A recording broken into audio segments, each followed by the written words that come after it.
आणि आता पाहूया टॉप 9 मोठ्या बातम्या। बीएमसी निवडणुकीसाठी भाजपनं सर्वेक्षण केल्याची सूत्रांची माहिती। मुंबई भाजपकडून अंतर्गत सर्वेक्षण पूर्ण।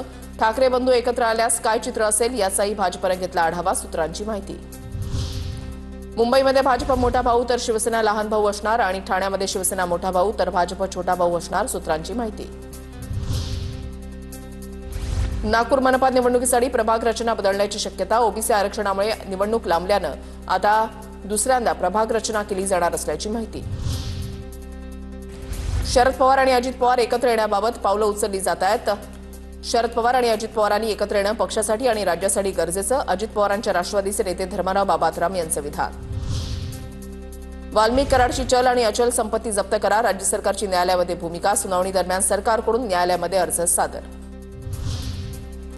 अगवणे जेसीबी प्रकरणामध्ये आता इंडसइंड बँक चौकशीच्या फेऱ्यामध्ये म्हाळुंगे पोलिसांकडून लीगल डिपार्टमेंटला आज चौकशीसाठी हजर राहण्याचे आदेश।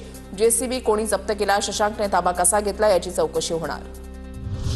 बडतर्फ पीएसआय रणजित कासलेच्या जामीन अर्जावर आज सुनावणी। रणजित कासलेच्या वकिलांकडून जामिनासाठी अर्ज दाखल। किला कोर्टामध्ये आज सुनावणी होणार। शेतकरी आणि दिव्यांग बांधवांसाठी बच्चू कडू आमरण उपोषण करणार। बच्चू कडू 8 जूनपासून आमरण उपोषणाला बसणार। अमरावतीच्या गुरुकुंज मोझरी इथे कार्यकर्त्यांचं उपोषणाला बसणार।